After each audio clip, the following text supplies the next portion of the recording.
If we greet situations with a positive attitude, we will eventually create positive returns. Namaskar, welcome to PT Pointers, and in this video, we will cover major headlines of the Hindu, Indian Express, and Press Information Bureau. So, without wasting any time, let's start today's discussion. And our first headline is related to broom grass, which is a perennial, high value, non perishable, and non timber forest product, and it grows in degraded, steep, or marginal land. This is widely used for making brooms. And do you know, friends, Assam is the largest producer of broom grass in the country. Our next headline is related to Chabahar Port, which is a seaport, and it is located in southeastern Iran on the Gulf of Oman. It consists of two separate ports named Shahid Kalantri and Shahid Beheshti, and it is only about 170 kilometers west of Pakistan port of Gwadar. And it is in the news because recently India urged Central Asian countries to use Chabahar port. Our next headline is related to Digital Services Act, which is a legislation of European Union, and it is designed to keep users safe online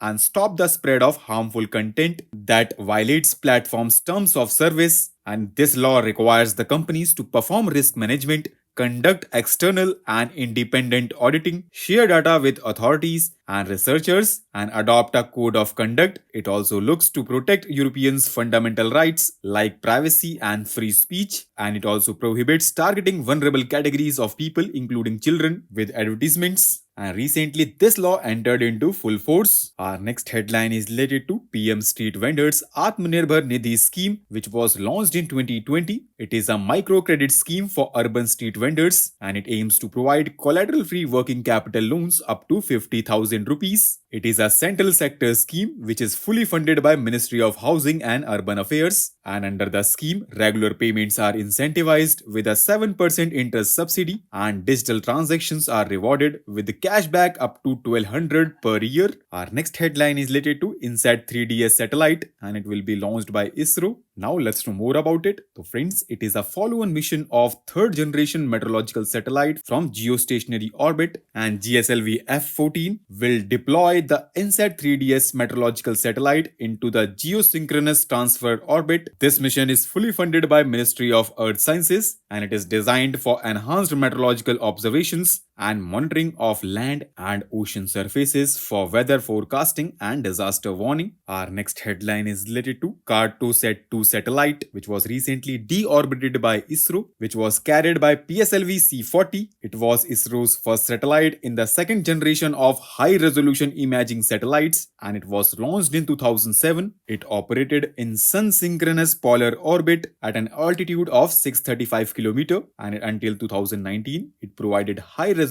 imagery for urban planning. And do you know, friends, initially, Cartosat was expected to take about 30 years to naturally deorbit, but ISRO opted to lower its perigee using leftover fuel to comply with the international guidelines on space debris mitigation. Our next and last headline is related to Sora, which was recently launched by OpenAI. It is a new generative artificial intelligence model that can create realistic and imaginative scenes from text instructions. It can generate videos up to a minute long while maintaining visual quality and adherence to users' prompt. It is capable of creating complex scenes with multiple characters, specific types of motion, and accurate details of subject and background. So with this, let's conclude our today's discussion. Thanks for listening, and for regular updates, you can follow us on various social media platforms.